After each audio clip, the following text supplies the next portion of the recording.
If you know these 15 phrasal verbs, your English is excellent. These are 15 phrasal verbs that native speakers use in daily speech in both professional and social situations. So your English is excellent if you know them. Welcome back to JForrest English. Of course, I'm Jennifer. Now let's get started. Remember that phrasal verbs have multiple meanings depending on context. So I'll show you the phrasal verb and then I'll give you an example sentence so you can see how that phrasal verb is being used. Our first phrasal verb, pull off. I know the team can pull it off. Pull off. Do you know this one? In this context, to pull off means to succeed in doing something difficult or unexpected. For example, getting a high mark on your IELTS is challenging, but I know you'll pull it off. So notice here, I know you'll pull it off. Here it means I know you'll succeed at getting a high mark on your IELTS. How about this one? If you have a great teacher, I know I'll pull it off. Maybe that's something you would say. I know I'll pull it off. I will be successful if I have a great teacher. And I hope I'm that great teacher for you. If you agree with that, put that's right, I'll pull it off. With Jennifer's help, put that's right in the comments. And don't worry about taking notes because I summarize everything in a free lesson PDF.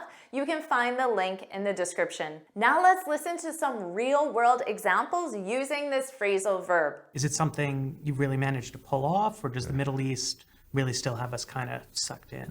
So, how did Ukraine pull off such a stunning attack? It requires a bit of confidence to pull off. Our next phrasal verb, take off. Sarah's online store really took off. Do you know what this means? Take off. This means to become successful or popular. For example, my YouTube channel didn't take off at first. It wasn't successful or popular at first, but I was persistent and consistent, and eventually it took off. Eventually it became successful. I could also say, and eventually I pulled it off. I pulled it off. And in this case, it represents creating and growing a successful YouTube channel. Or I could say to you, if you're consistent, your English fluency and confidence will take off. Do you agree with that? Well, put that's right, put that's right in the comments. Now let's listen to some real world examples using this phrasal verb. Just at the point where your career is starting to take off, you're taking on seniority. After the trial, she was able to move away to Florence, and that's where we really see her career kind of take off. But once you look at that 10-year mark and beyond, that's where things really start to take off. Next, put off. She put off scheduling her IELTS. Do you know what put off means? This means to delay or postpone doing something. She put off scheduling her IELTS until she mastered phrasal verbs. Now this means she'll schedule her IELTS once she masters phrasal verbs. You might say, let's put off the meeting, let's delay the meeting until after the long weekend. Or your husband or roommate might ask you, are we still cleaning out the garage this weekend? And you can say, let's put it off until winter. Let's delay it until winter. Let's listen to some real world examples. Do you put off writing a paper until the last minute? Just an idea being put off for a better time that never came. Money and I think it's such a waste when people just put off their vacation or travel plans. Next, turn around. How did you turn around your online store? Do you know what this means? To turn around, this means to take a business plan or system from not successful too successful. For example, the new manager turned the marketing department around. So to turn something around, to take the marketing department from not successful to successful. Or she turned around her speaking skills by practicing speaking every day. And you can add to this and say her excellent communication skills helped her career take off, become successful. Let's listen to some real-world examples. I'm hoping we can turn it around. Of accommodation that has turned the business, turned it around. Our economy in peril. We turned it around. Our next phrasal verb, call off. Do you know why the meeting was called off? Do you know what this means? To call off, this means to cancel something that was planned or scheduled.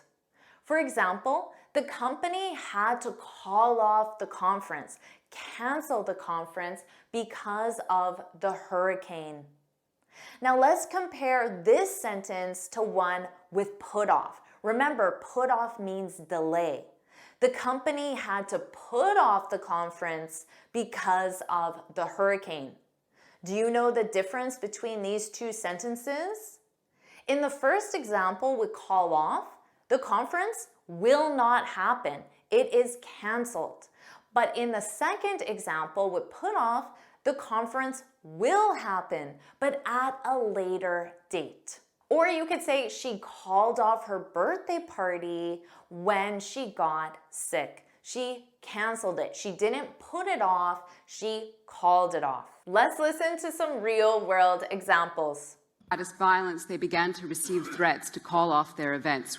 After 2 hours, the Mamluks call off their attack and retreat. So we decided to call off the wedding at the last minute. How are you doing with these phrasal verbs so far? Our next phrasal verb, to catch up on. I spent the whole day catching up on emails. Do you know what this means? To catch up on, this means to do something that you haven't been able to do recently. For example, I need to catch up on your lessons. Maybe you say that to me or to your teacher or your piano instructor. This means you haven't been able to review the lessons recently, so now you have many lessons to review and you need to catch up on them. You need to watch all the lessons you haven't reviewed. Or you could say, this weekend, I caught up on my chores. I did all the chores I haven't been able to do because I was too busy doing other things, so I put them off. But this weekend, I caught up on them. Let's listen to some real-world examples. Anyone that wants to catch up on that part of the story can go back and watch our original interview, which they should do anyway. Because it feels like a way to catch up on social media or read something. Let's have this down period. Catch up on an email, go home at a regular time. Our next phrasal verb, blurt out. I can't believe I blurted that out in front of my boss. Do you know what this means? To blurt out. This is when you say something suddenly without thinking, often something that shouldn't have been said. For example, let's say you're in a meeting and you're discussing a strategy or a goal and you say, there's no way we'll pull that off. There's no way we'll be successful. And then later in the meeting, you can say, oh, why did I blurt that out? I have such a big mouth. So this is an expression, to have a big mouth. Someone who has a big mouth often says things they shouldn't say because they don't think before they speak. So people with big mouths often blurt things out. Or maybe your coworker is looking for a new job, but it was a secret. But then you say to your coworker, I accidentally blurted out that you're looking for a new job. So you said it suddenly without thinking. Let's listen to some real-world examples. Further, when girls blurt out answers without raising their hands. One of you, so what's your story? Can you just blurt out a 30-second story? His first reflex was not to blurt out what was going on. Next, comb through.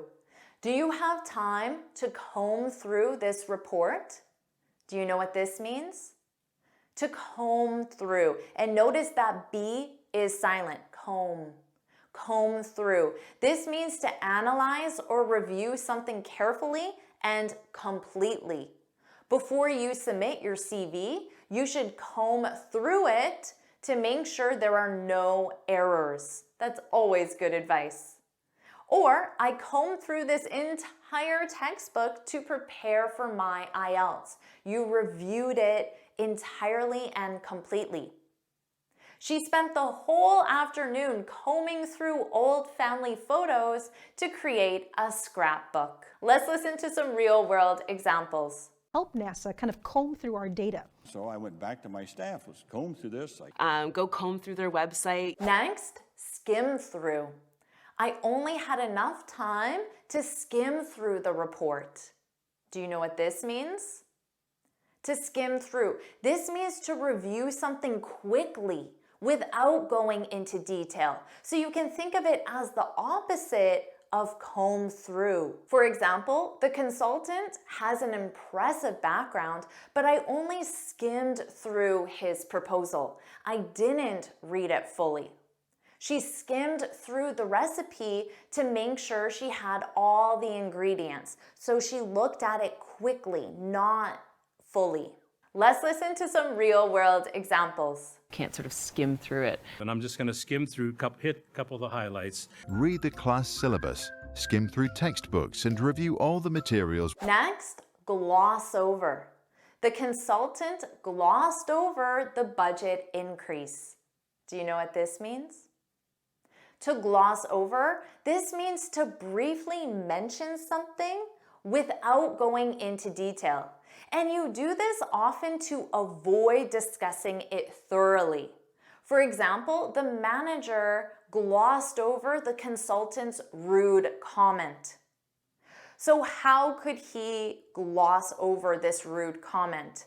Maybe he's in the middle of a meeting and he says to the consultant, who remember said something rude, he says to him, I appreciate your perspective. Anyway, let's review the upcoming conference. So he mentioned it briefly, but then he quickly moved on to something else because he didn't want to spend time reviewing that negative comment. How about this one? My brother always glosses over why his girlfriend doesn't come to family gatherings. He mentions it quickly, but then moves on to a different topic on purpose because he doesn't want to discuss it. He glosses over it. Let's listen to some real-world examples. Love this stuff, so I didn't want to gloss over anything. In the early days, I would gloss over my family's experience. I'll have to gloss over or omit many formal details. Next, pan out. The speaker we wanted didn't pan out. Do you know what this means? To pan out, this means to have a successful outcome. The strategy didn't pan out. This means the strategy wasn't successful, didn't have a successful outcome. So we need to revise our approach. Or you could say to your spouse or roommate or family member, let's see how our kitchen reno pans out before we start the bathroom. Reno is short for renovation, so you're renovating your kitchen. Let's see how it pans out. Let's see how successful it is before we start another renovation. Let's listen to some real-world examples. Another reason why this learning styles theory doesn't pan out. And in that way, in case there were any failures, in case things didn't pan out. We're excited to see how the metrics of those pan out. Our next phrasal verb, drift off. I think I drifted off during the presentation. Do you know what this means? To drift off. This means to gradually become less focused or to fall asleep unintentionally, not on purpose, often while engaged in another activity. Here's a real example. Sometimes I drift off when my husband starts talking about his work. Now in this case, I don't fall asleep, but I gradually stop paying attention to my husband and I start just paying attention to other things. We have another expression, my mind wanders. I drift off. Because my husband's work is very technical and often I don't really understand what he's saying. So I drift off. You could also say, I must have drifted off during the movie. Now, this could mean that you stopped paying attention to the movie and you started paying attention to other things, or quite likely you fell asleep during the movie and you didn't even realize that it ended. And hours later, you're asleep on your couch and the movie is over and you had no idea. You drifted off. Let's listen to some real-world examples. Listening to the sound of the ocean as you slowly drift off to sleep. It might feel nice for a while to drift off into past memories. Eventually, Henry began to drift off for the last time. Next, dip into. We had to dip into our emergency fund to make payroll. Do you understand this one? To dip into, this means to spend a portion of a reserve or saving, often temporarily. So you have this reserve or saving, and if you dip into it, you take a portion, some of that money out. So this is used specifically with spending money. For example, the company had to dip into its emergency fund, so take a portion of that fund to cover the unexpected expenses. Or we had to dip into our savings to cover the cost of the car repair. Let's listen to some real-world examples. The House had initially proposed a $2,700 payout, but couldn't muster the votes required to dip into savings to pay for it. But there are other proposals to dip into it, one for a school loan construction fund. And therefore, I don't need to dip into my savings. Our next phrasal verb, pick up.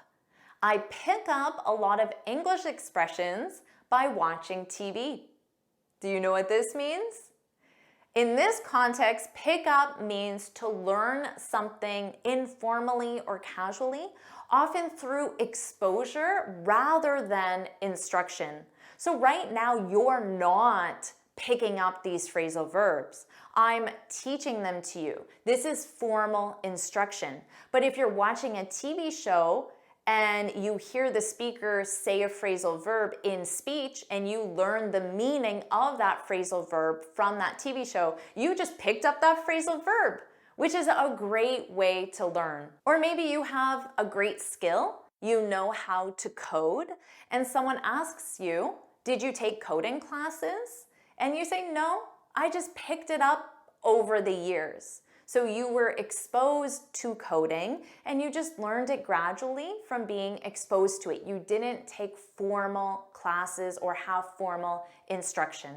Let's listen to some real-world examples. Turning to LinkedIn Learning more than ever to pick up new skills. Find people with similar hobbies and pick up new interests. It's not uncommon for humans to pick up new accents. How about this phrasal verb, shake off? If you make a mistake, just shake it off. Do you know this one? If you're a Taylor Swift fan, you probably do. Shake off. This means to get rid of something such as a problem or mistake and move on from it. So you can imagine the problem is right here and you just shake it off, shake it off.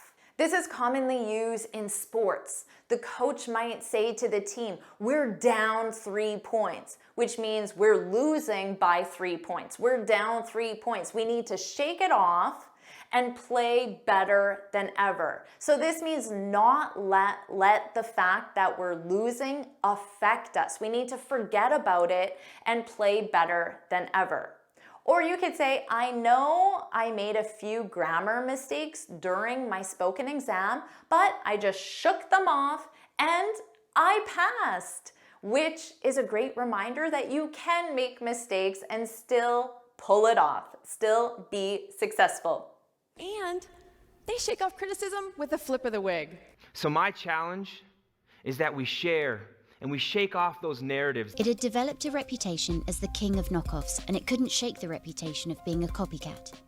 So how did you do with these 15 phrasal verbs? Don't worry if you knew none of them or only 3 or 4 of them. That means you learned many new phrasal verbs, which is amazing. Congratulations. But share your score in the comments. And if you like this lesson, make sure you hit like, share it with your friends, and subscribe so you're notified every time I post a new lesson. And you can get this free speaking guide where I share 6 tips on how to speak English fluently and confidently. You can click here to download it or look for the link in the description.